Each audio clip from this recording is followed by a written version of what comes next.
has been so rejected by the Christian myth, how has that affected women psychologically? I mean, it has driven them into the animus.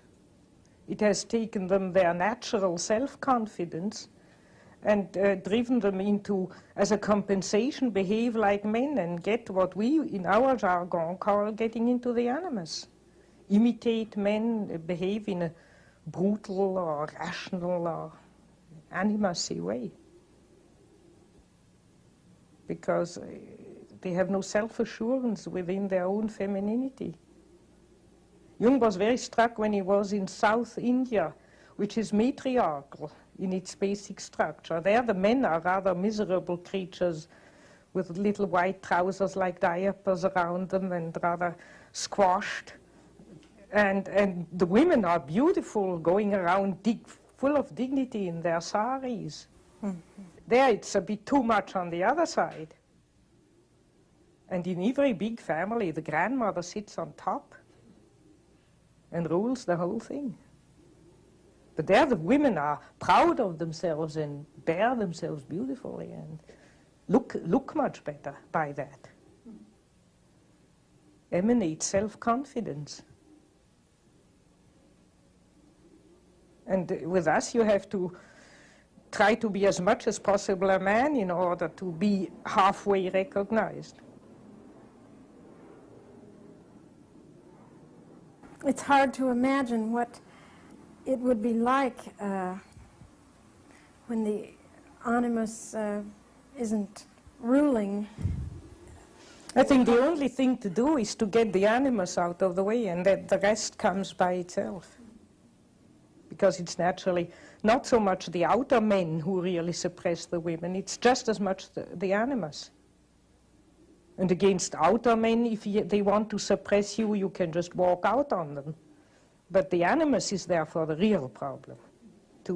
One should found a women's liberation society against the animus, not against men.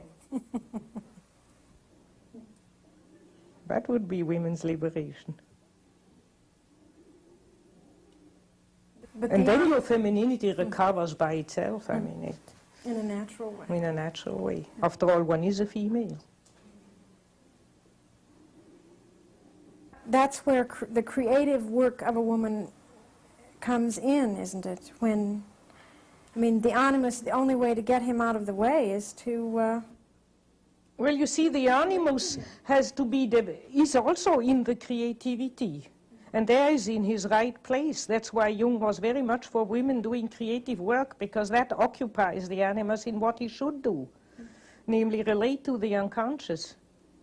And then also the animus is, first, if somebody hasn't worked on the animus is undeveloped, and therefore he's let's say, for instance, in scientific work, where I am mostly working, have more experience, the animus is a parrot. He repeats, he copies what is in other scientific books, he quotes, he accumulates quotations. And then one day you say to yourself, now, how do I understand that myself? Now, let's put aside even Jung. Let's not quote Jung. Now, let's say, how shall I put that myself out of my own experience? And then you notice sometimes you can't even articulate it. The animus is just quoting all the time. And you have then to really, we have a beautiful German word for creativity. It means schöpfen. And schöpfen means to take water up with a bucket out of a well.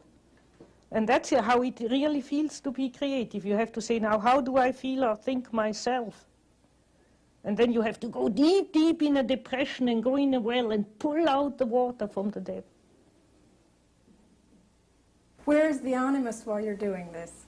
He helps. You see, then you dream about positive animus figures. When I'm in the right way of working, I dream, for instance, a lot about very busy laborers working like mad.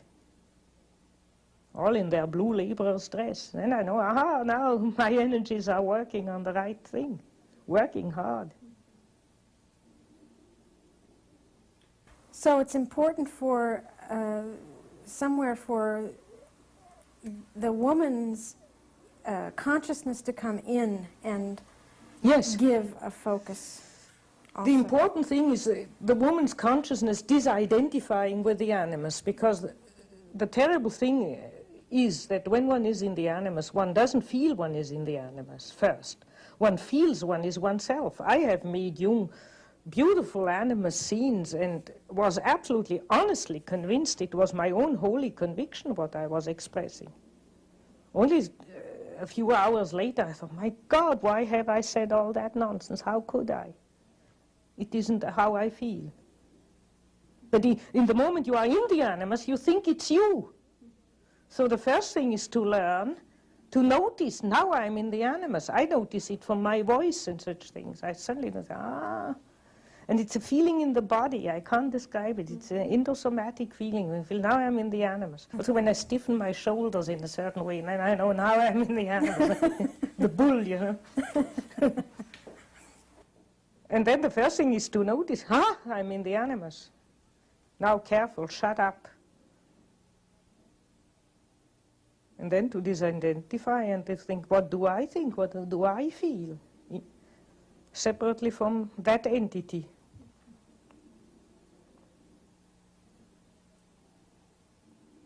But one cannot, you see, generally one notices it in contact with men.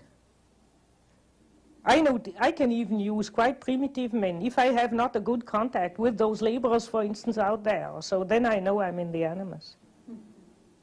Because they know nothing about psychology, but they just won't take it. They get irritated. They don't know why, but I irritate them if I'm in the animus. So I try it out when I know I'm irritating men, which happens quite often.